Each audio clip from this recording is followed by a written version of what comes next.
Tungabhadra dam నుండి పెద్ద మొత్తంలో నీటిని దిగువకు విడుదల చేస్తున్నారు. దీంతో నీటి ప్రవాహం వల్ల కర్నూలు జిల్లా మంత్రాలయం నియోజకవర్గం పరిధిలోని కోసిగి మండలంలోని ఆర్డీఎస్ కుడికాలువ రహదారికి గండి పడింది. దీంతో నీటి ప్రవాహం వల్ల అగసనూరు గ్రామ పరిసర పంట పొలాలు నీటిలో మునిగిపోతున్నాయి. దీంతో రైతులు తీవ్ర ఆందోళన వ్యక్తం చేస్తున్నారు. గతంలో ఆర్డీఎస్ కుడికాలువ నిర్మాణ పనుల కోసం కాంట్రాక్టర్ తాత్కాలిక రోడ్డు వేసి అలాగే వదిలేయడం వల్లే ప్రస్తుతం నదిలో నీటి ప్రవాహం పెరగడంతో తాత్కాలిక రోడ్డు తెగిపోయి పంట పొలాలన్నీ నీట మునుగుతున్నాయని రైతులు ఆగ్రహం వ్యక్తం చేస్తున్నారు. శాశ్వత నిర్మాణ పనులు చేయకుండా కాంట్రాక్టర్లు అధికారుల నిర్లక్ష్యం వల్లే ఈ పరిస్థితి ఏర్పడిందని రైతులంటున్నారు. పంట పొలాలు నీట మునిగిపోవడం వల్ల తమకు తీవ్రంగా నష్టం వాటిల్లుతుందని అంటున్నారు.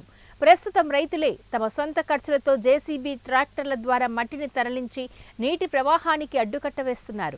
అధికారులు వెంటనే జోక్యం చేసుకుని తాత్కాలికంగా వేసిన రోడ్డును తొలగించి గతంలో మాదిరిగా శాశ్వత రోడ్డును యుద్ధ ప్రాతిపదికన నిర్మించాలని రైతులు, గ్రామ ప్రజలు కోరుతున్నారు.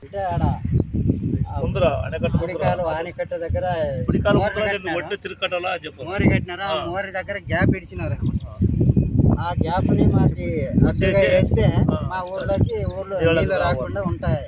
అందుకోసం మేము ఎమర్జెన్సీ చాలా పరిస్థితి ఎట్టి పరిస్థితుల్లో చాలా తొందరగా చేయాలని.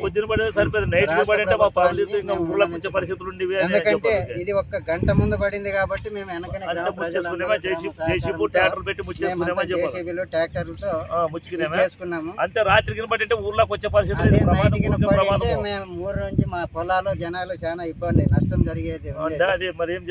దయచేసి రాష్ట్ర ప్రభుత్వానికి అధికారులకు తెలియజేయడం ఏమనగా ఎంత తొందరగా చేస్తే అంత తొందరగా మాకు వర్షంలో ఒకవేళ ఇదే వర్షం 100% ఊరిలోకి నీళ్ళు వచ్చి పొలాలన్నీ ఇదయ్యేవి.